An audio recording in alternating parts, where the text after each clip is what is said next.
Earth Station 1, a weekly podcast dedicated to all things sci-fi, fantasy, and much, much more. Sit back and relax and enjoy the show.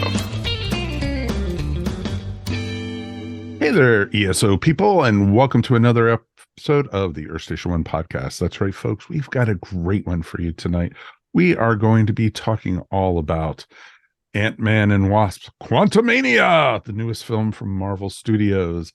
And it's been very controversial. Some people have been loving it. Some people have said it's the worst thing they've ever seen on the screen. So I will be very curious to see what people here think about it. The internet having extreme views on something? Isn't it shocking, Mr. Mike? Shocked, I tell you. Shocking, I tell you. I am shocked. And of course, we have with us Mr. Mike Gordon. How are you, sir? Howdy. And are you ready for this controversial film from Marvel Studios? A little bit. A little bit. It'll be a ton of fun to do. And of course, we have to welcome our movie gal, Miss Ashley Pauls. Welcome. Hello. I'm excited to dive into the multiverse and dig into this film a little more with you guys. Exactly. The first film of Phase 5 of the MCU. Yes. It should be a ton of fun. And also joining us, Mr. Chip Johnson. Thanks for having me, guys. Well, Looking forward to getting into the multiverse myself. Yeah, exactly. We'll see which variant we have of you tonight. So it'll be very cool. And of course, we want to hear from you guys at home. Please write us feedback at earthstation1.com. Let's jump in with both feet. All right, Mr. Mike, you ready to take it away? I am. Just a disclaimer. If you are not familiar with Earth Station 1, when we do our movie reviews, we do have spoilers. So we do talk about the whole movie. And nothing but the movie. We'll talk a lot about other stuff, I'm sure, because that's our usually MO. But we're going to talk about spoilers. We're going to talk about the ending of the movie. We're going to talk about the cut scenes or the after credit scenes. We're going to talk about the whole enchilada, or as much as we can do in the time we have. So, but first off, got to do a box office report. Seems like it's been forever since we've had a box office report because they haven't really mattered really much lately. But this one matters. I think this is the first one in a long time that matters. Ant-Man and the Wasp: Quantumania has grossed so far, as of this recording, 120 million in the United States and Canada, and then about a little less than 240 million worldwide.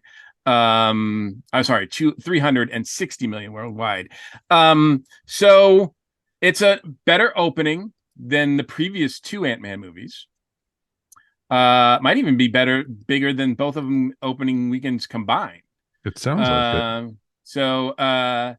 But yet, a lot of people are saying that that's disappointing. So this is the disappointing way to start off Phase 5.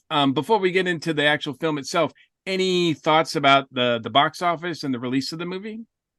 It's interesting because, it did really well, and it also had the plus of being on a holiday weekend here in the United States, because for a lot of people, it's a 3-day weekend.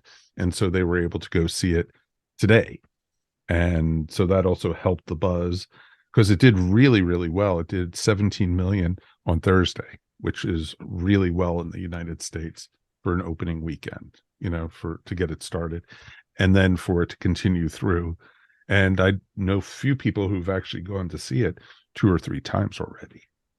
So it's just, if that's the case, it's pretty awesome. And for a Marvel film, because I know Marvel has been getting a lot of, bad buzz, especially with, Phase 4. And, there are a lot of downers and a lot of things that weren't so positive and some controversial stuff. So it'll be very interesting to see going forward what it's going to do. And the controversy's already kicked in already. So it's pretty interesting to see. Yeah, I mean, certainly there's a debate among a lot of people about this movie. So I'm curious as to what everybody thought of the movie itself. So I guess we'll get right into that. Although I have to ask, because Chip, you smiled. Have you seen it more than once? Okay, I just wanted to make sure. Has any? And Ashley, I don't think he's going to. Okay, interesting. I don't usually see them more than once. It's been a while. Man, I can't even remember the last time I saw a movie twice in the theater. I think it was one of the Thor movies, I think. Really? Yeah. Must have been the first or second ones because you weren't happy with the third and fourth ones. Right. Yes, it must have been one of those two. And a lot of people didn't like the second one, although whatever. Anyway, we're not talking about Thor. We're talking about Ant-Man. We're talking about Scott Lang and his crew and his family. We'll start with you, Ashley, as we usually do. What were your thoughts going into this? And overall, were you happy? You were satisfied? Yeah, well, I knew that as soon as this film dipped below 50% on Rotten Tomatoes, that this was going to be a film that caused discourse. And sure that was enough, before anybody ever saw it, right? Yes, Yeah, like of I course it knew did. there was already discourse about the critics' comments on the movie before any of us fans had even gotten to see it. So I kind of tempered my expectations and I wondered kind of just what exactly am I walking into? And the movie is a lot. It's 2 hours, but there is a lot packed into that runtime. And sometimes I feel like it's a shame because things are so polarized in fan discussions. This is either people saying this is the best Marvel movie of all time. The critics are crazy. Other people like this is flaming hot garbage. The MCU is dead. And when in reality, I feel like, like there's not a lot of nuance there. So I would say that for me personally, there were some things that I really liked. There were some things I didn't care for and I wish could have been done better. And some concerns maybe I have for how this will play out in future movies. But there were some things that I really liked. So yeah, as soon as I walked out of the theater, one of my first thoughts was, I can't wait to podcast about this because good or bad, there's going to be a whole lot to talk about with this movie. So yeah, I'm ready to dive on in. Like I said, there are some things I liked, some things I would have changed, but it definitely wasn't a boring time at the movies. So I'm excited to talk more about it with you guys. Yeah, good way to put it. Chip, what about you? What were your expectations going into this one, and did they play out okay? I mean, I'm gonna say that I think Mike's got it right. I'm kind of gonna be the weird, or Well, you always are, so it's okay. yeah, I'm weird. What can I say? It's fun. But I had a lot of worries about this movie coming in, and it's kind of the same reason I had worries about Iron Man 2 when that came out. And that's kind of where I would put this movie. If we're just going to go broad strokes, I would put it in sort of Iron Man 2's territory. There's some, kind of like Ashley saying, there's some big issues I have with the plot and the pacing that I feel like is kind of getting into issues. And I think there's some danger signs for the future of Marvel in terms of a universe that I think are kind of early warning signs in this movie. But I didn't really, like I said, my go-to rule is, was it worth the price of the ticket? Yeah, it's totally worth going to see it and paying for it. I didn't like come out of there going, oh, I wish I hadn't spent that money.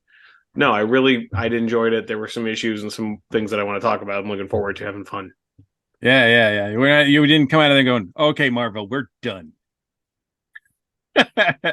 I can't even imagine what they'd have to do at this point, like for me to do that. Like I'm so much invested. And even like their misses to me have not been like they could just have that terrible.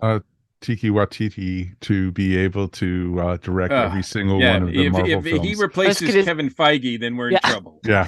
Mike and I are out. So like it becomes the Korg extended universe. Like it's been nice knowing you, MCU. I'm like James in the DCEU, here I come. That's right. Yeah.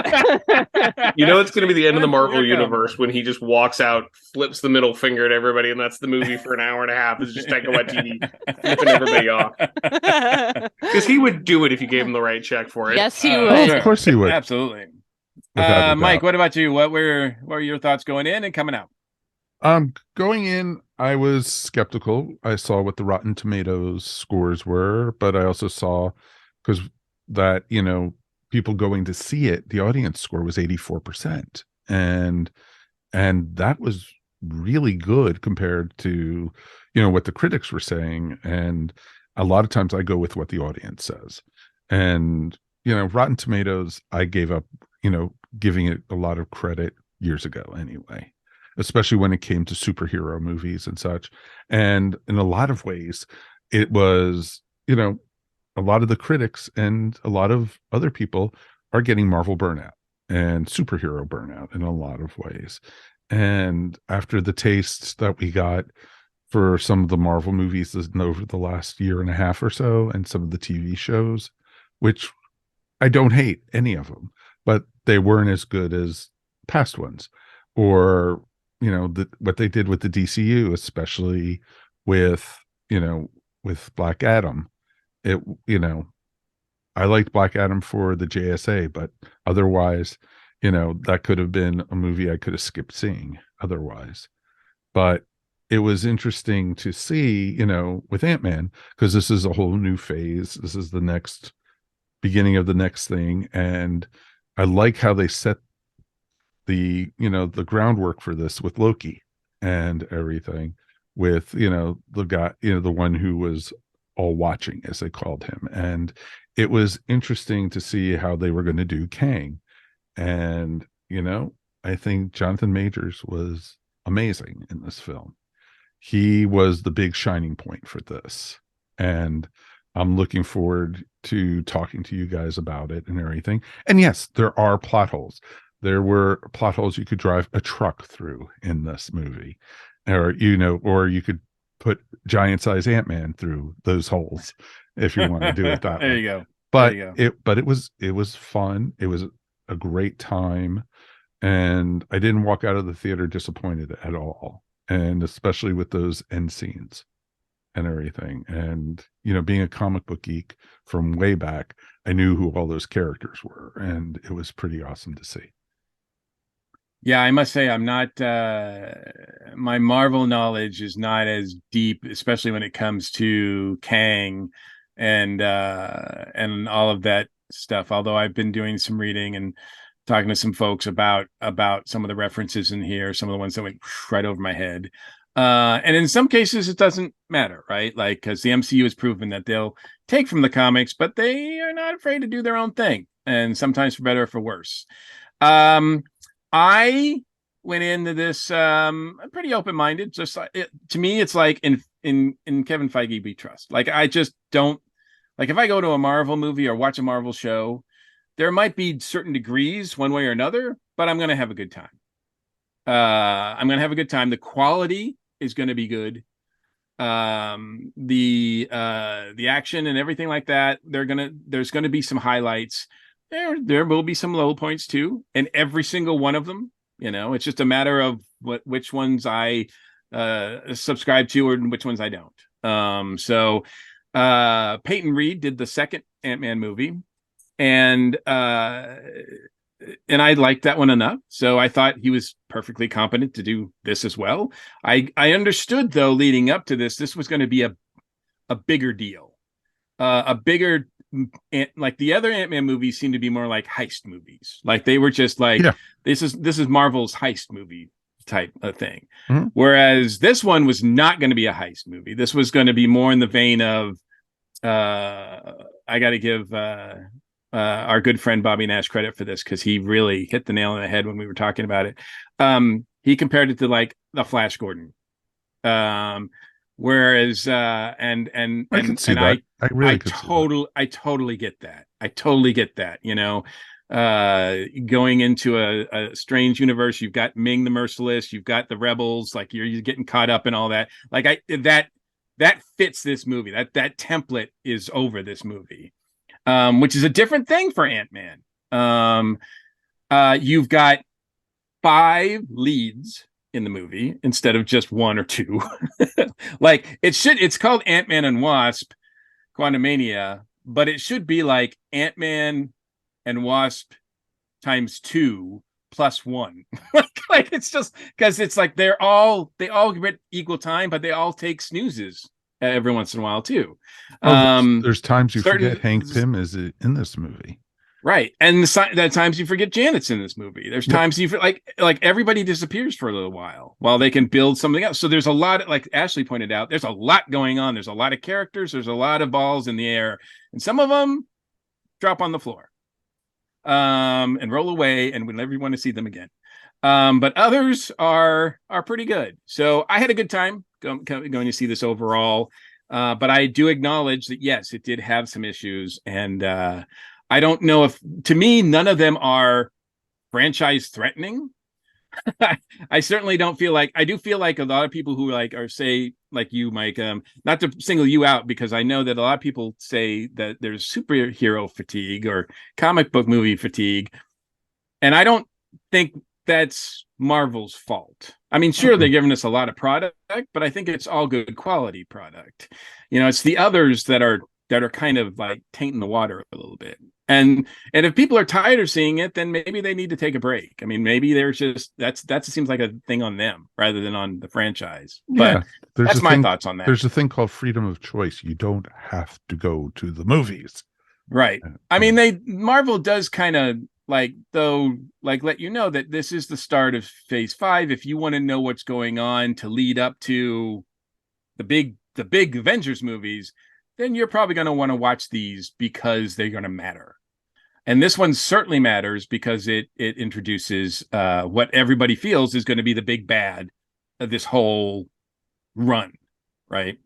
So let's talk about that first, because I think that's one of the most significant things about this movie is that we finally get Kang. As Mike pointed out, we got was it Mortis? What was it called? In the Loki? He was not Immortus, because you got Immortus at right, you got Immortus in this one, right. Yeah, He Who Remains. He Who Remains in Loki, right? Thank you. And certainly we get a version of Kang the Conqueror in this one. I don't think it's related to the Kang of Conqueror that we see that has changed the multiverse headquarters. Or the headquarters there. This is the Kang who was expelled, and the Kang who was exiled. That was exiled. Exactly. Right. And and as we see in the end credit scene, there are a lot of Kangs.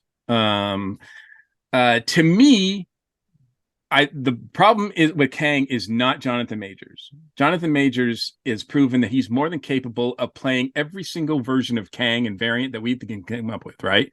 Like, I am looking forward to seeing that. Every Marvel movie from here on out could have the big bad being Kang, a version of a variant of Kang, and I would be okay with that because I like Jonathan Majors that much.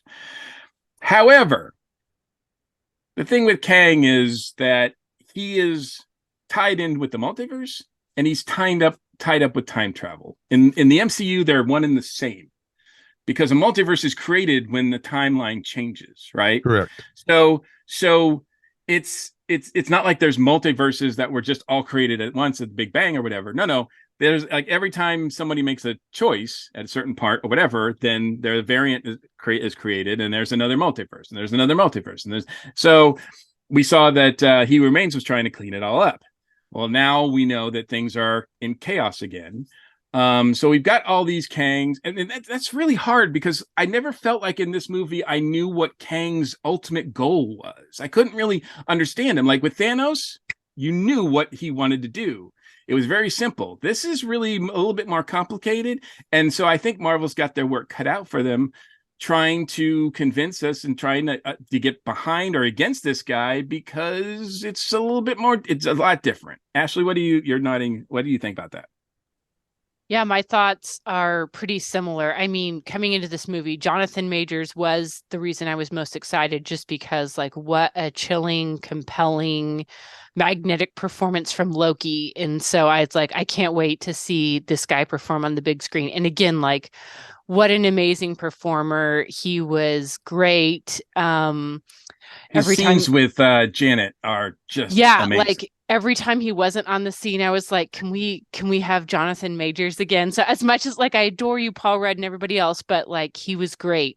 But yeah, I do have kind of some of those concerns about the multiverse, just by its very nature getting kind of unwieldy. And I know Marvel hasn't really done this before in the MCU, but I kind of wish that this was a movie just about Kang that happened to have some of the Ant-Man characters in it. Like this had been a story about kind of his origin story, go into more of his background, really make us feel for him as an audience and really like bond with him, and then have that kind of soul crushing moment and you realize like, oh, he's the villain. So I would have liked them to lean a little bit more into the sympathetic villain. Just because, again, I tend to like that type of villain portrayal. I don't know how well that may or may not align with the comics, but I think that would have been no. So, yeah, that again might just be more of a personal thing, but maybe just giving even more time to like go into the background of the character, get to know him more before really pulling the rug out from under us, because Jonathan Majors is such a charismatic actor. And then you also have the challenge of Kang is defeated in this movie. So you have the big bad, like, oh, he gets knocked out by, again, like, I love Ant-Man, but he's not even one of the more powerful people. It's not like, oh, Thor has defeated Kang, or Captain Marvel has defeated Kang. So yeah, but again, I could change my mind about that, because this is just one variant of Kang. So they were able to defeat this one, but you have the massive Kangs across the universe. So yeah, again, there are some things that I could potentially be concerned about, but like looking back several years from now, like this could all play out very well and it could all make sense. So yeah, I'm just kind of really curious to see where this all goes.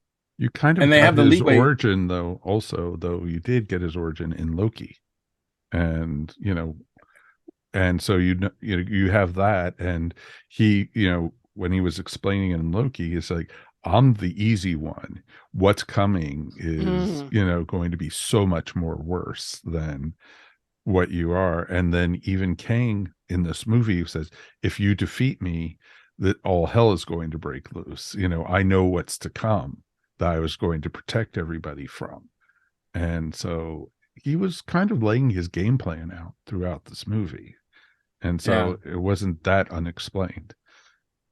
But it was kind of convoluted, though. I was going to say it was extremely convoluted. Yeah, and exactly, because what he was trying to avoid and the way he was trying to avoid it was nonsense. Like, it made no sense. Every time he talked in, I don't know, maybe our science guy understood some of the concepts he was throwing out there, but Chip, sorry, Mike, what are you going to say?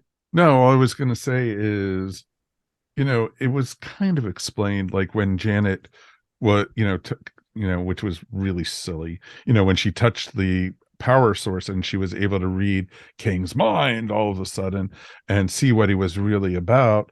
And, he was saying, you're going to if you get out of here, you're going to go up against trying to destroy all the other Kangs, and you're going to destroy their universes at the same time. And that's trillions of people that you would be destroying each time you destroyed a reality. And it was just like, and it was just like, really? It was all like that. And, and so that's what, his thing was about. And it was just like, it was crazy. Yeah, that was a weird device, and I don't know if I really approve of that, because I kept thinking, like, okay, did she see what he had done in the past before, why he was like thrown here and exiled here? Was that all the stuff he did in the past, or is that stuff he's going to do potentially in the future? Or yes, like she just saw the scripts for the next movies. Yeah, she just saw all the previews trailers for the next movies. She's like, oh, that can't happen. We need to stop this right now. Chip, let's go to you. Like, what did you think of this particular Kang and what he represents? I think I'm going to reiterate. I'm going to kind of go with the group. Jonathan Majors does a great job with the plot. Like I said, I kind of will go with Ashley in the sense of the one scene that like literally was that he had very Thanos, very Loki vibes, was the when he's got Ant-Man trapped in the cell and he goes, "Have I killed you before? Are you the one with a hammer?" They all start to run together after a while. It's like he manages to deliver that where it doesn't feel like a boast. It feels like he's legitimately like, have I done this before? I'm forgetting. Yeah, which Avenger are you? I can't. Yeah.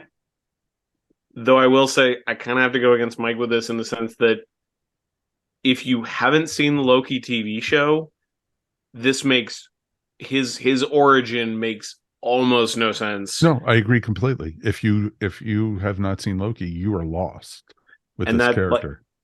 That's kind of what I'm saying about dangers for future of Marvel, is that they're starting to get the TV shows way so invested in the movies where you have to have seen the TV show. You start to run the risk of getting it way out into the weeds. And that totally makes sense too, because and that's the whole tying in the universe and everything. And I agree, certain things, when you introduce a big bad, it shouldn't be, you can't be like how they used to do in the comics. See Fantastic Four issue 8 to get his origin or something like that. So I mean, Jonathan Majors does a good job with the plot he's given, where Kang is a villain in and of himself. Where if you haven't seen He Who Remains and you haven't seen Loki, Kang's a scary big bad. This guy is a threat. But I do think that, like, the post-credit scenes that I know we're going to talk about, they lose a lot of the punch if you don't get the multiple timelines from Loki and you don't understand kind of why there are like suddenly 50 Kangs running around in the background of the shot. It loses some of that if you're kind of left going, wait, why was he clones? Like, what's going on? Yeah, both the end credit scenes, because there's 2 of them. Both of them are more about the show Loki than they are about what we saw in Ant-Man, I feel like. Well, it's just not about Loki, though. It's also, the next Avengers movie that's coming out. Well, yeah, but I mean, is called right now Dynasty, But now they're referring more to Loki and Loki season 2 than they are referencing Ant-Man. In the second one. And the first one too, like, because as he pointed out, we don't know that there's multiple ones. We don't know. I mean, we don't, we don't know. We don't understand that, and without seeing Loki. No, because he in this movie, Kang actually even says, there's thousands of me out there. And they were showing with each, what happened with Scott Lang when he kept on every decision he was making. There was another Ant-Man, and there was another Ant-Man, and there was another Ant-Man. They were talking about that right in this movie. You even got Baskin Robbins, and, Scott Lang in this, and that was pretty awesome, So that was my favorite joke in the movie, to be honest, was the Baskin Robbins Ant-Man just showing up in the possibility. I was like, okay, that's a good joke. Solid joke. Yeah. And there was some great, talking about the multiverse. And, there's not many people out there that won't go, someone who's seen this hasn't seen Doctor Strange, the Multiverse of Madness, or they harp on the probabilities of, alternate realities and, everything. They talk about that in length in this movie, and, and how every decision, you make, and it creates a whole new universe, and it goes off from there. And they even show, even go as far as showing all the different branches in this movie. They showed that. And so to show, like, they're all, that wasn't at the end. No, I thought that was in the credit scene. No, it was during the film. And he actually then said, he kept on saying, if for some, I see what's coming in the future. I know how this is going to end, and it is not good for anyone. And even Scott, at the end, when he was monologuing to himself, holding the ice cream cake and going, hey, did I, by destroying this Loki, did I doom everybody because of what Loki was warning, or what Kang was warning us about? So it was over and over again. They were hammering it on your head. I'll argue that they kept saying things, but the things meant nothing, because they didn't, the concepts they were throwing out there, they really hadn't backed up. And so it was all convoluted mess. I mean, they say these words, but I don't know what they mean, and I don't know, like, how that responds to, or how that affects the characters. Because like I said, I don't think we really understand Kang's motivation, because they want to keep that hush hush, because what's coming is a secret, right? So we don't. But and at the end of the day, this Kang, this variant, is disposable. He dies at the end, like a lot of MCU villains, by the way. You build a guy up and then you kill him off. If we didn't know that we were going to have more variants and there were more Kangs out there, this would be like, oh man, they wasted Kang. Like, if this is like Kang the Conqueror, like, they just wasted him, because this is like, he got beat by Ant-Man, really? Like, like that, and they But- even mentioned that in the movie too. So it does seem like it's But then, and if despite the fact most people stay for the after credit scenes, and they go, no, they "Oh, don't. there's more." People leave all the time. There's like 3 people. You know, there's people that do, and those aren't the audience they're trying to reach, though. That's the people who are staying get the payoff by seeing the Council of Kangs and seeing, you got to see Ramatut, you got to see Immortus, you got to see the Scarlet Spirit. It was he's a comic book villain. They don't really die anyway. They all stay. No. They all come back. They all can come back at any time. It doesn't really make any difference if there's a end cut scene or not. So all right. So that's Kang, right? So, but we're all invested in Kang. My understanding is, as much as we might not have liked the way he was portrayed here, Jonathan Majors did everything he could with it, and we're all locked into Jonathan Majors as Kang going forward in the MCU. Now we'll see how far that goes, but I mean, right now he's the guy. He's the bad guy, big bads, plural. Yeah, big bads. All right, so let's talk about the ant family. We've got 2 Ant-Men and 2 Wasps, and then half an ant wasp. Cassie, I don't know what she doesn't have does she have a superhero name? Not yet. She will, though. Gotcha. I know what it is, but that's so what did we think, Ashley, of the ant family?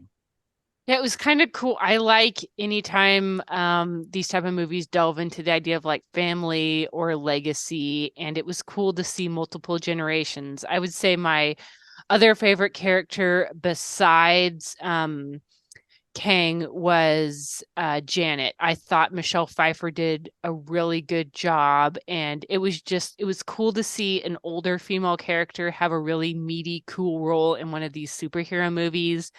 I liked that they kind of played into the mystery of, what did she do all that time when she was in the quantum realm, and had this really, complicated experience. She had a whole nother life, and just seeing her kind of try to balance, was she right to keep it a secret? Should she have said something?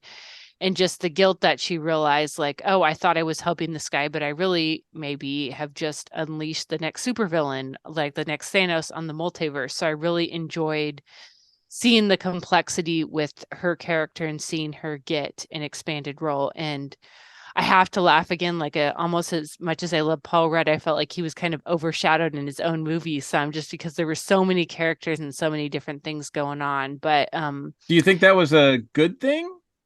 I Could enjoyed it just have been like Ant-Man and Wasp pair and Cassie maybe going instead of bringing? I mean, no, it made total sense. It made total sense. Yeah, I really liked having Janet and Hank Pym in on the adventure. So I don't even necessarily, maybe you didn't even need to call it like Ant-Man and the Wasp and Quantumania. They could have maybe just called it like Quantumania, because it really is more of an ensemble, and it's all about them working together. And so yeah, I enjoyed seeing that it was a group that went down to the quantum realm, and just seeing that family dynamic. Yeah, it very much felt like a Fantastic Four movie almost. Because you have this family having this almost otherworldly adventure, we'll say, right? Yeah, exactly. What did you think of the Ant family, Chip? I think as I say, we're talking about titles, and it could have been the Pym family. Sorry, yeah, exactly. I couldn't resist that joke as soon as somebody said it. Where's the cricket sound effect? Hold on. Let me have my moment. But I will say, I do think that I agree. Janet had the best story, and I do think they did a good job of also making you feel like you felt that rebellion, like you felt that kind of, I've been doing this 30 years, I've been fighting this longer than I knew Hank, like that age, that sort of tired, that exhaustion of where it didn't feel like it was sort of a force, like, oh, she suddenly knows everybody. It's like, no, you feel like she's been doing this for 20 years. I also feel like Hank, in my opinion, got the best jokes in the entire movie. I feel like he got some of the best jokes. I know socialism is a loaded word, but I'm sorry. That cracked me up in the middle of the theater. And I will say, I do think Paul Rudd was at his absolute best when he was playing dad to Cassie. Oh, very He much was so. when he was playing dad. I thought he really did a good job of making you feel that this guy's number one priority is keeping this kid alive. That was his job. He didn't care. Like everything else was secondary. He let the world burn. Let me get her out of here first. And being a dad, I could totally see why. And it means the world to try to protect your kid. And and he's the superhero. He didn't want her entering his world. So it was really interesting with that. Yeah, absolutely. I can't, and I like the way that the movie is bookend. I like the way Paul Rudd's character, like Scott, bookends the movie. Like he's the beginning with the books and all that stuff is fun to watch, and he's just so damn charming. And then at the end, and where he's like doing the same thing except it's got like a darker tone to it because it's like we won, but did we? Like Mike, anything more that you want to say about Sure. the Pym family? No, what Ashley and Chip said, perfectly agree completely with. But I also like the character of Cassie.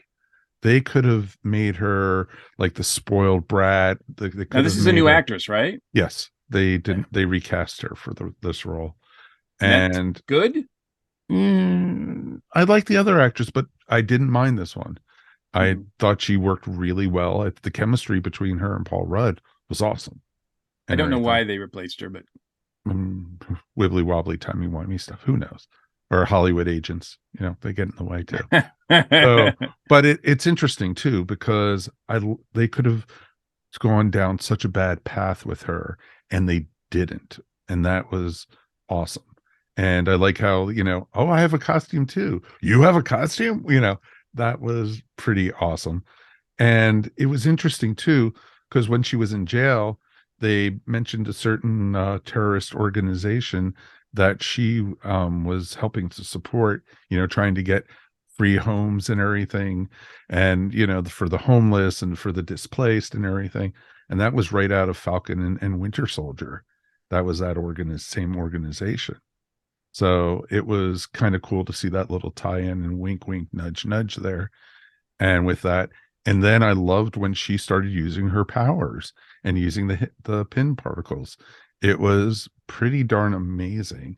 And I loved when she grew, and it was like King Kong and Godzilla right there.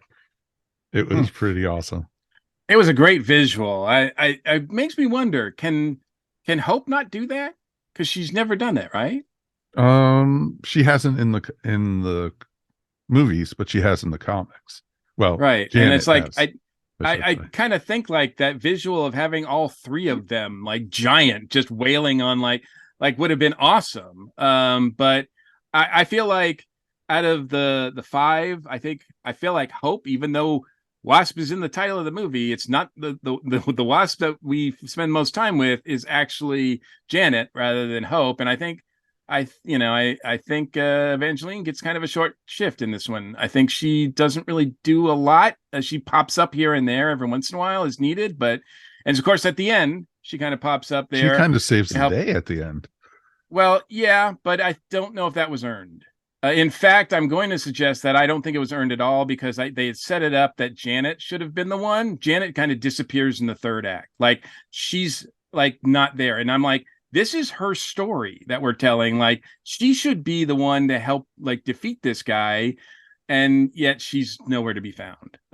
So I did feel like that was a mistake on their part. Like they didn't really follow the character that way. Because they had set her up in the first two acts, and then just she's not a factor at all at the end. I mean, Hank is more of a factor than she is. I mean, Hank is great. He's got that great moment where he brings in that army of ants, which is just amazing. It's one of the highlights of the movie for me. Like he's just like, yes.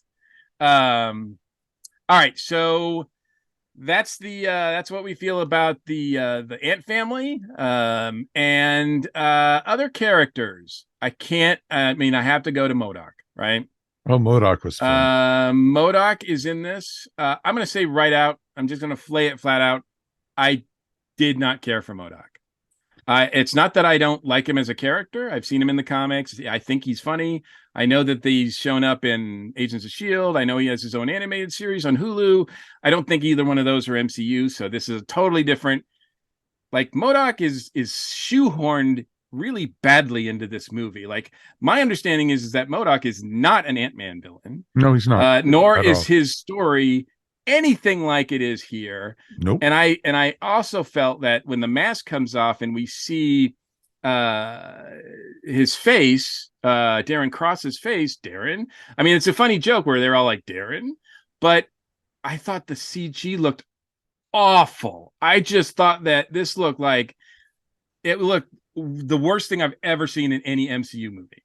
Yeah. Now that's me personally. But Ashley, what did you think of MODOK? Because you probably don't have the history with MODOK at all, right? Yeah, well, I'm kind of relieved to hear you say that, because I really did not dig MODOK, and it's like, I know he's a beloved comics favorite character, and I was like, I'm going to be the only. He's not? Okay. Well, no. I was like, I'm going to be the only one on this podcast that didn't dig this character. So I'm relieved I'm not the only one. It didn't really work for me, and like you said, the CGI was off-putting. I don't know if there's a better way they could have done the design that could have made it, but it seemed like it was kind of goofy, but on the other hand, like, had these really destructive powers. And like the death scene was a little bit weird, because like you were supposed to laugh, but yet he also sacrificed himself. So should we be emotional? Like, was this a redemption moment? So I felt that was kind of a weird tonal balance. So again, not being familiar with the comics, I don't know if there's a different way they could have done this to make it read better on screen, but I did not really love that particular character as portrayed in this film, but would be open to seeing a different portrayal that was maybe handled differently. It would have been really hard to do MODOK good, because truthfully, you say that about that, but like but he's a giant head with two little arms and legs. We've got a raccoon and a tree walking around. Like those are so much smarter to do, because literally I've seen even MODOK cosplays at Dragon Con, and it looks as funny as what we saw in this movie, because I didn't think it was funny. I thought that looked bad.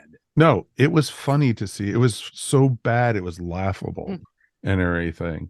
It was awesome when he had the mask on, but as soon as the mask came off, it was just like, oh God, what did they just put someone here? We're going to put your face into the thing right here. It looks so two-dimensional. It didn't look like it was three-dimensional. Like he was like, and that was the thing. I think that Peyton Reed really dropped the ball on him. And I think that if this was in other hands, like if it was in James Gunn's hands, if MODOK appeared in a Guardians movie or a Thor movie with Waititi, I think like both of them would have handled MODOK much better than he's handled it here. I think, and he's died, and now they can't use him again. So, I mean, well, they could, but I mean, we could get a variant MODOK. But, the multiverse. Exactly. But I mean, they've kind of like, they've kind of shot their MODOK wad. Like they just can't, like, they're like, they've killed him off, and this is their MODOK. This is the MCU's MODOK. And I think that was not handled really well. I've never been a fan of MODOK just in general in the comics. And then even when they did the animated one, and it was just not good. And it's a character who's hard not just to laugh at, even in the comic books when he used to fight Captain America all the time, or the Avengers, and it was just like, hey, I'm a floating head, there you go, and I don't understand why Darren couldn't have just been some other version of Darren, like why, because you can't take him seriously. He's not even a threat in this. He's supposed to be a killing machine, but not one that I was afraid of. Any other characters? We've got so many to choose from. Chip, is there any character that stood out for you in a good or bad way? I will say two things with MODOK that I would have this is the only time I've ever kind of met with I feel like this is something in comics that you just cannot translate to live action, where it won't work. It's going to be MODOK funny no matter what they do. Yeah, I'm sorry. They could have done it. It would have been. No, I'll be honest with MODOK. I was expecting him to play the Starscream role. I was expecting him to die when they killed him. Like, I was like, why didn't he die trying to stab Kang in the back at the end of the movie and sort of give the heroes the opening? It would have met with both MODOK, as we know him in the comics, and with Darren from the first movie. It would have been a nice, as opposed to sort of what felt like a very weak character flip with Cassie gives him 3 seconds of conversation and suddenly he's a hero. I'm like, that didn't translate. I don't know what it I wasn't am. earned. His redemption wasn't earned. No. And yeah, he just doesn't. Yeah. No. So let's talk about MODOK and let's talk about something Hope else. you cut your hair. I will. Yeah. I will say that while I am starting to have issues with Marvel's alien worlds all kind of blending together for me, at a certain point, they're starting to kind of get a little. I've seen this style before. The alien with the ray gun as a head, and the I dug him. Drink the slime alien and the telepath. Those three, that little cadre of the sort of the three that, you know, the wombats weren't in this movie, but it was essentially the wombats of the multiverse. I thought were absolutely wonderful. I thought the telepath got, again, some of the best jokes in the movie when he, like, there's the one guard, I'll die before I'll tell you. He just walks up, 1, 2, 3, 4, 5, 6. Crap. That was a great joke. And I love I have holes. Yeah. You did. I thought there was you one did character recognize too many. the actor who was the telepath, didn't you? Yes. William Jackson Harper. Yeah, from I think- Good Place. I think they put too many characters there. I think you're right. Those three were standouts. I don't think you needed Gentora. She was just kind of boring in there. Woman warrior. We don't really get to know her, what her motivation is. Nothing. She's just one dimensional. It was very interesting because those characters were basically parodies of the Micronauts, because Marvel doesn't own the rights to the Micronauts, and since they were toy based, and they basically created these characters as parodies of the different Micronaut characters and everything. And so it was pretty interesting to see. That's a cool little trivia thing, but it doesn't work it's too many. Like, it just doesn't, I think it's too many, like, to people to introduce and care about this whole team. When you've already got all this other stuff going on. You weren't supposed to in this. They were basically. Well, then why did they build them up and show them? They were background characters who were supposed to be the rebellion on this thing. No. Let's talk about, because we have a limited amount of time, but we have to talk about Lord Krylar, don't we? Oh, that was such a waste. That was such a wasted cameo. Oh, you thought Bill Murray was a waste? Yeah, I did. Truthfully, I think it was a bigger waste than anything else in this film and everything. It was just like, okay, Bill, we'll pay you $100 million to be on the screen for less than 5 minutes. And, then you were announced as Janet's love interest. What? I was here for 30 years. What do you expect? And then he got eaten by the growing slime thing. That was kind of a nice turnaround. Chip, no Krylar love. I'm gonna have to completely agree with Mike that I felt like Bill Murray was wasted in that cameo. It felt like Bill, can we get you in this movie? Sure, I'll do it for $50 million, and I'm only on set for 30 minutes. Okay, well, you're Janet's love interest. Just be you. Just go be Bill Murray on camera for 30 minutes. Exactly. I do wonder if Krylar was supposed to have a bigger role, because of the stuff happening with Bill Murray. I mean, even at the premiere, they had a group shot of everybody, all the cast, except they told Bill Murray to stand to the side because of the stuff that's going on with him. They just want to distance themselves from him. And I do wonder if we would have had more Krylar. If there is more, was there written more Krylar? But we didn't get it because of that. Yeah, he was an original character. He didn't amount to anything, because you knew he was going to turn them over to, Kang. And it was just like, oh, he's a lord now. Yeah, he's a bad guy, pretty much. Yeah, well, true.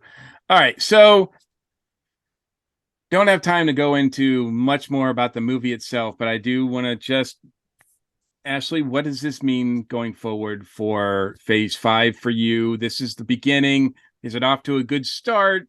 Where do you see it going from here? Yeah, I think that we're on the cusp of something really big here in the MCU as we're transitioning, Infinity War and Endgame are such a tough act to follow. So I'm really curious to see where it's going. And I think it's kind of one of those just have to wait and see. There's some interesting ideas thrown out here. I think they could turn out to be really cool and rewarding, or it could kind of go a little bit wayward too. I think it's one of those where we'll definitely just have to wait and see. I did think that the quantum realm was really interesting as a setting. I wouldn't mind returning here for other movies, and I'm really curious to see what they do with Kang. I think he could turn out to be a really mind-blowing and cool villain, the idea of all the multiverses and the different versions, or it could end up confusing and kind of losing general audiences. So yeah, I think this is one where we really just have to wait and see. And then 5 years from now, we'll either say like, oh, this is a great jumping off point, or it might be, some mistakes were made. But we won't know until we see more. So they could make this better, like going forward. It's possible that we might look back on this and go, oh, this is better than we thought it was, because now we know what the full story. Yeah, I really feel like this is a movie I can't quite place in my Marvel rankings because I feel like it's really going to be dependent on what comes afterwards. So, but yeah, I'm really invested to see more. I want to see where it goes, and I like that they aren't just playing it safe and I mean kind of giving us more of the same. They're trying some different stuff and maybe it won't all work, but I like that they're really trying to expand the MCU and not just kind of like rest on past successes and trying some different things. So kudos to them for that. Yeah, I do agree with that. Chip, what about you? What are you still going to make yours Marvel? I mean, I'm gonna be in Marvel. I mean, like I'm kind of Marvel do or die at this point. That, like I said, the biggest thing that I got from this movie is it felt a lot like Iron Man 2. It felt a lot like we have to put the pieces on the board for all the upcoming movies. And like I said, I say that partially as a negative and not as a terrible movie, because I don't hate Iron Man 2. I don't loathe it. It's not like, oh, the worst movie I've ever seen. But like I said, so it may be that, in 10 years, we're like, okay, so this is where everything kind of got set up on the board, and they're going to do that. Movie kind of almost has to exist until Marvel comes up with a better system. Like I said, didn't hate it. I don't think it deserves the 49 it got on Rotten Tomatoes, but I don't think it's not their absolute best work. Are you confident at all it gets better from here? I'm hopeful. Kind of like what we've been saying with the multiple realities and the parallel universes. Like I said, my biggest fear is that Marvel is starting to get so deep into its own lore that it kind of runs the issue that you start to see in stuff like DC's Arrowverse, where it gets kind of so out into the lore that if you haven't been on this ride for the last 15 years, you're going to be completely lost. And where a series can kind of lose casual viewers and it can survive for a while, the real risk with a movie series is that if it loses these casual viewers, these people can kind of come in and watch Guardians or watch, the Avengers. And like I said, I'm hopeful that maybe they'll figure this all out and they'll make it all work and it'll all fit together and everyone will be like, oh, okay, this was great. But, it's just kind of my big fear with the movies going forward in the universe. Fair enough. Mike, what about you? What does the future of Marvel look like for you based on this start to Phase 5? This is a great start. I keep on going back and remembering the end of Avengers, where we get to see Thanos for the first time. And you totally geek out and go, Thanos? What? This is something big. This is something, this is going to lead to something. You had no idea that you had already had the groundwork laid with the cosmic cube and, all the different soul gems and all the different, the different gems that you had. You didn't know how it all tied together. This is where we're at right now with Phase 5. We're just having the groundwork put in with Kang. And this is all, being hinted at. Hopefully 5 years from now, we'll go, this makes complete sense. This, this is what Kang was leading up to and everything. And I have to have some hope, and that Kevin Feige knows what he's doing, and that he's planning on it. And he's already said not all the Phase 5 movies are going to be dealing with Kang and the multiverses. There's going to be other villains in it, so it's going to be sure, that would be kind interesting. of boring. Yeah. Well, I mean, exactly. that'd be a nice paycheck for Jonathan Majors, but Yeah, well, exactly. Well, think about how many paychecks he's getting, because how many times does he appear as all the different Kang, in it and everything. So, but yeah, I'm looking forward to it. Like the final scenes, like we said, you do have to be kind of a comic geek to understand who the different characters were that we saw. Why is he dressed as an Egyptian? Why does he have a really tall hat in the other, and why does that guy have looks like a, weird bump on his head or something like that? If you've read the comic books and know Marvel lore, you knew who they were. And this could even lead into an X-Men movie. This could even lead into a Fantastic Four movie. So that's what these characters go towards. So it's real interesting as they're doing, because Fantastic Four is on the schedule, folks. It's the movie that's scheduled right before Kang Dynasty. So it'll be very interesting to see how it ties together. So yeah, especially since, and at least in the comics, the Fantastic Four have direct ties to the origin of King. So yeah, at least depending on what origin you read, but exactly. But yeah, so it remains to be seen whether they do that. And the second scene, that I feel like that's just right out of Loki season 2. That's probably a scene that you're going to see on the TV show when it comes out. So well, speaking of that, I think that was, like, to me, a big takeaway. Like leaving this movie, I'm already looking forward to Loki season 2. I mean, I was anyway, but looking at that, I'm like, oh, this is going to be fun. We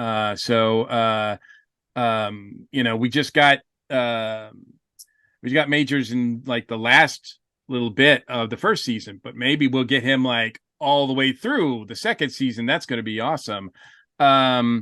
So I am looking forward to that. I'm looking forward to other things that are happening in the MCU. So this does not, like, douse the flame that I have for Marvel at all. And in some ways it enhances it, because I am confident that through Jonathan Majors, Kang will be a worthy opponent for the MCU as a whole. So I think that's in good hands. They've got a great actor. They've got a great villain concept. So it just remains to be seen whether or not, like, this plays out as well as it can. So, and whether or not Feige hits another home run like he did with Endgame and shatters all kinds of records. I mean, it's hard to repeat. I mean, you can't, but I know that Disney and the stockholders are expecting it. So anyway, I think that's going to wrap up our discussion, at least for now. I'm sure we'll, this will be like any other Marvel thing. We'll probably mention it a lot of times in the future. So, but that's our review of Quantumania. We're going to be right back, and we're going to close out the show. Okay. And let's talk to our YouTube folks now. Hi, YouTube folks. It's always good to see you guys. Thank you for watching this, and hopefully you've enjoyed the movie also and such. It's interesting, hearing people lately talk about, comic book movie burnout and such. And it's going to happen. It happens with, through different eras and such, with war movies, with Westerns, with space movies. And, so, eventually, it's going to fade, and it's going to be interesting. What kind of genre do you guys see? And I'll put this out to each one of us. What do you guys see, being the next big genre after the comic book movie? Do you see anything coming back, or something that we're not even, expecting? Because we're starting to see adaptations of video games and such come to life in high quality, even on TV, like Last of Us and such is one of the best, adaptations I've ever seen. What do you guys think? I feel like superhero movies will never fully go away. Though they might be kind of like the Western, like they kind of fade a little bit and they're not as popular. But I feel like even Westerns have kind of experienced a little bit of a resurgence in recent history, and there's been some really good ones. So yeah, I think that there's still plenty of stories to tell. And like was mentioned earlier, I just encourage people, if you're feeling superhero burnout, just take a break for a little bit. I even felt some burnout like post Endgame. Like that was such like a big epic closing movie, and I kind of felt like I was ready for a little break from the MCU after that. But then like as some of the TV shows started coming out, and then Shang-Chi for me was just like pulled me fully back in. Like I love this movie so much. It's one of my favorite Marvel movies. I'm all in again. So instead, as an alternative, instead of complaining online about the MCU, just take a break for a little bit and then come back with fresh eyes. And you never know when that perfect thing that's going to speak to you will be out there, like Shang-Chi was for me. It's interesting too, because like a lot of the Marvel movies, a month from now these will be on Disney Plus and such. If you want to take the break and not spend the time to go see the movie, watch it then, and you don't have to go see it right away if you're feeling burnt out. What about you, Chip? What do you think?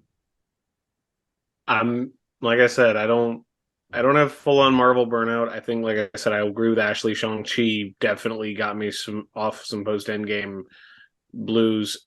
If I was to pick a genre that I think is going to have a resurgence, or something else that's going to come up that we're not even expecting. See, I'd put my money on gangster movies and war movies. And that's only because I think when you get that swing back on the pendulum, it's going to go back to the big prestige movies. When Marvel and comic movies do kind of do what, like Ashley's saying, where they kind of go to one or two a year, they really kind of slow down. I think you're going to get more back to the prestige. And like I said, I think war and like these mafia, like Godfather, Scorsese kind of movies are going to start to become the big, like, go sit for blockbuster movies. If I was guessing on what would replace them, that would be my bet. But I don't know how long that out is, because I think Marvel and comics have the lock on the box office right now and are not letting it go anytime soon. Okay, Mikey, what do you think? I think a movie that's coming out this summer could make an impact and bring back, for lack of a better word, I'll call it adventure movies. And if an adventure has a name, it must be Indiana Jones. And like the way I use that tagline, yeah, I don't know. But I think I've seen it once or twice. I've already seen kind of some seeds of it. That Sandra Bullock movie that came out. Oh yeah, was it the Lost City? Or yeah, Lost City was kind of adventurous, kind of like Romancing the Stone-ish, right? Uncharted, even though it's based on a video game, it's very adventurous. So I do think that if people are going to be looking for an alternative to superheroes bashing each other around, I think adventure, it could be where it's at, like quest-based movies. And I think, Indiana Jones will be a good indication. Like if Indiana Jones does really, really, really well, then everybody's going to want to copy that. And just sort of, and so you'll see that start to build, and everybody will be like, we want to come out. And then you'll see like King Solomon's Mines again. And you see Alan Quatermain, and you'll see like all these other like, pulpy kind of adventure heroes, fresh takes on them. And I think that's where I would put some money on, but it depends on Indiana Jones. Well, definitely, I agree with that, because I know what they've been having in the works for years. They've been actually talking about Dwayne Johnson playing Doc Savage. I don't. And based on the Black Adam, I hope that never happens. But with stories that the adventure type characters and everything. Welcome to the jungle. Yeah, exactly. It would be very interesting to see. I wouldn't mind seeing Tarzan movies, like stuff like that. Some Edgar Rice Burroughs types tales making some resurgence, and maybe them redoing a John Carter, taking some very classic stories. And I just saw a trailer not that long ago for Great Expectations, Charles Dickens, and yeah, Charles Dickens, but I'd like to see some of the classic books and stuff brought to life. I would love to see that, and done well by some of these really good directors now and everything. and not whitewashed and stuff either, kept to like the original material, I think would be really awesome to see. So, that's just my thoughts and everything. But I think it could be kind of cool. And, I like what each one of you have said. I think definitely wouldn't mind seeing the return of, gangster movies or, stories like that. Or we had talked a couple weeks ago about Casablanca, some classic tales of that kind of era and everything would be awesome. And, be great if we even got, some, some of the, Mike's like Mike Hammer stories or, stuff, the true detective type stuff. And, I think the pulp adventures, I think would be fantastic to get, and I don't mean, stuff like The Shadow or something like that, because that they say, oh, superhero, type thing. And, but it's more than that. So I definitely could see that happening, and you never know. I think there's a huge possibility for that kind of stuff. But there's definitely, a resurgence, of a lot of different things past superheroes and such. And like I said, I could see a lot more video games being made into movies too, or TV shows. And I think, we have the possibility of some great, great stories. So, and, being based, and it's going to be a lot of fun to see what happens with that. Because, I don't want to get burnt out of some of my favorite stories, but I like seeing new stories and new adventures. And that's what the best part about it is. Yeah, we're also seeing a resurgence a little bit with rom-coms, but they're not doing well at the theater. They're mostly like finding homes at home. And so if you're talking about theater, that's going to be big experience. But if trending, what can be trending on streaming, who knows? Right. And, I think there's always going to be a need for movie theater movies and such, and, you might, you're seeing more and more chains coming up with some real crappy things. What AMC is doing, pricing seats for, depending on how good of a view of the screen you want, you'll be paying more for it. And it's like, really? And it's like, that's bull. That's total. What do you think? Who do you think you are? The airlines? Who do you think you are? Ticketmaster? Come on. Exactly. Yeah. If I get the front, if I get the back seat, I also want a hot towel if I'm paying extra. Exactly. It's better be more perks here. And a foot gourmet popcorn. Yeah. Oh yeah. That's gonna happen. Yeah. That's gonna happen there, kid. Ashley doesn't matter because she's got that AMC Plus card, so she's already, and there's no going to be price fluctuations for her. That's right. This is my plug. I promise I am not a paid AMC Stubs sponsor, but if they want to, I would love that. But yeah, if you love to see movies, it's a great deal. Ashley Pauls is brought to you today. Yeah. No, Ashley, want to sponsor me? I'm in too. Ashley, if you're doing an audition, the line is, "We make movies better." Like that's the yeah, line. that's right. Yeah, AMC. you know what? Let me just say, I'm real glad they shortened that intro because I love you, Nicole Kidman, but I was getting real tired of seeing that same awkwardly lengthy intro for every single movie. Somehow, Heartbreak feels good in a place like this. That's right, folks. And this is why we do these special things for you, YouTube people. This is what, so folks, thank you, folks. And as always, like and subscribe right below. So thank you, folks. Let's go wrap up another episode of the Earth Station One podcast. Before we get out of here, let's thank our sponsor for tonight, Tifosi Optical. Tifosi Optical is a sunglass company with it getting warmer and beautiful. And it's February, but we're going to have temperatures around 80. So sunglasses are in need here. So it's pretty awesome. Tifosi Optical is the place to do it. You can get your sunglasses made, and you know what? You can custom make them if you have a prescription, or if you want to get different color lenses or different color frames. You could even pick the style of frames you want. It's pretty darn awesome what they do. But they also have 4K glasses. They have gamer glasses. They have safety shields. They have sports glasses. And you know what? They even have, you ready for this, folks? Plain old sunglasses. It's pretty awesome. It's pretty cool. So check it out, tifosioptical.com. And as a way of saying thank you, you too can get 10% off your whole order. If they have a sale, you still get 10% off your whole order. It's pretty awesome. All you have to do is put in the code EarthStation1. It's pretty cool. Check it out. TifosiOptical.com or TifosiOptics.com. Both places will do it for you.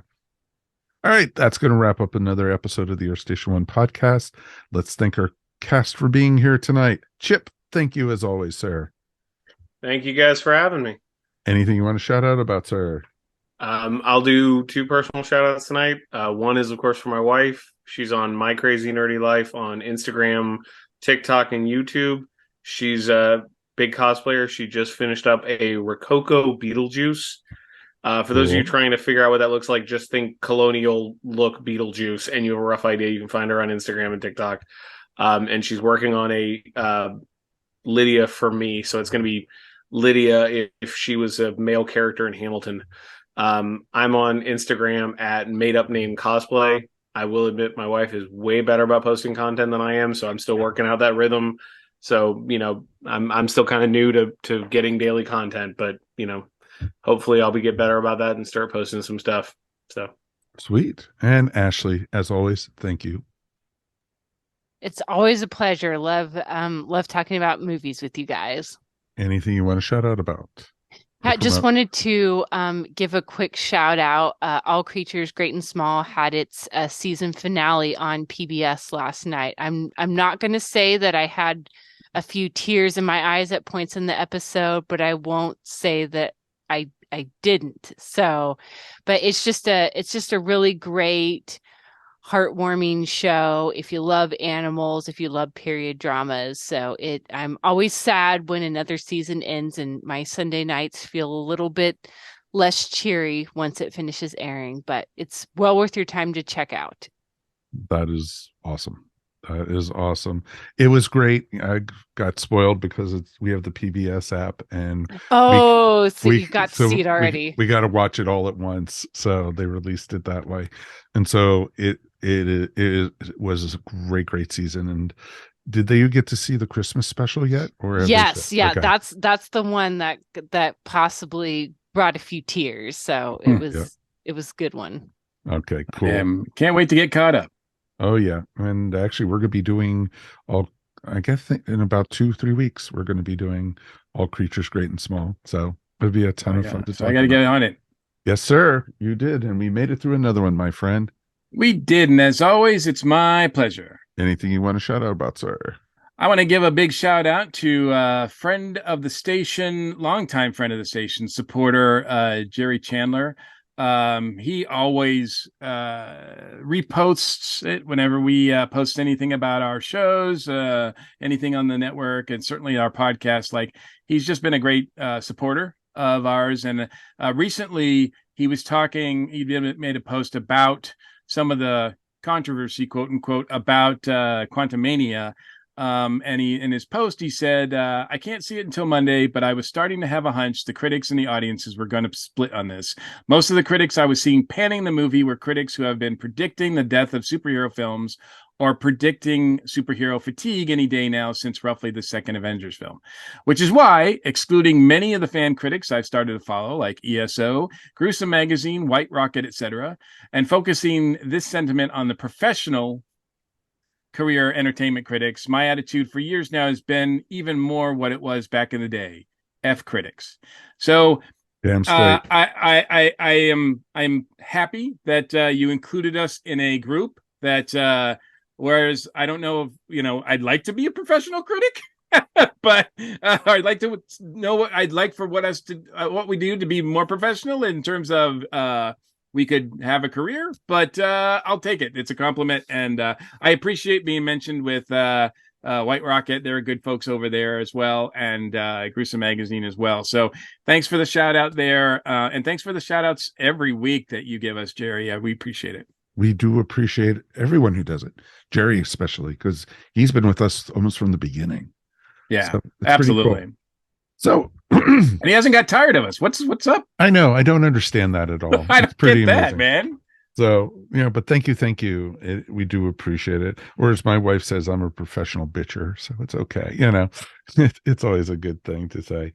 But, Okay, my shout out real quick is a mini con report, actually, because we're going to be at a con this weekend.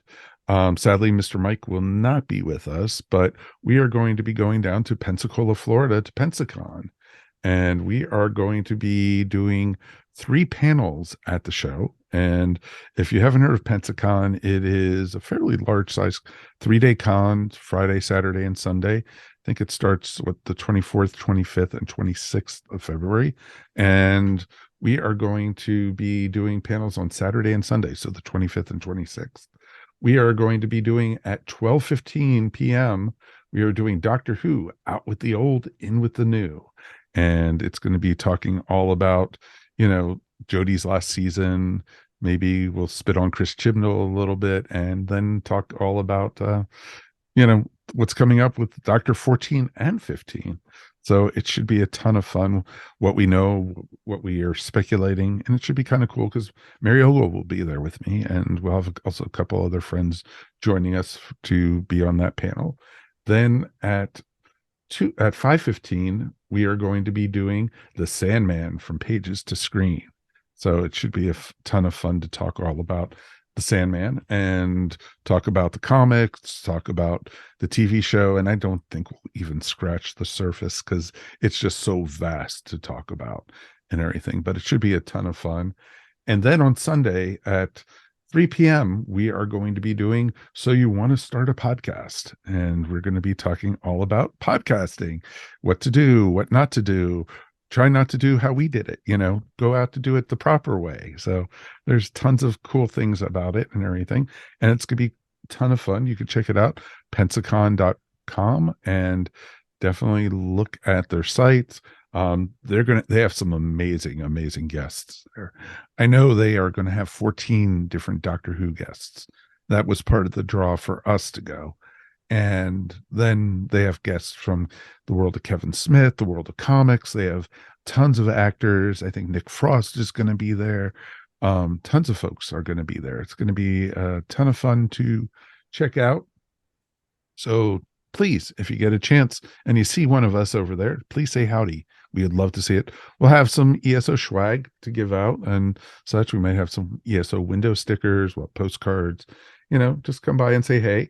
And I got a couple, little prizes that we're going to give out at the end of the Doctor Who panel, I know so far. And so it should be some fun stuff. It's going to be a ton of fun for this show.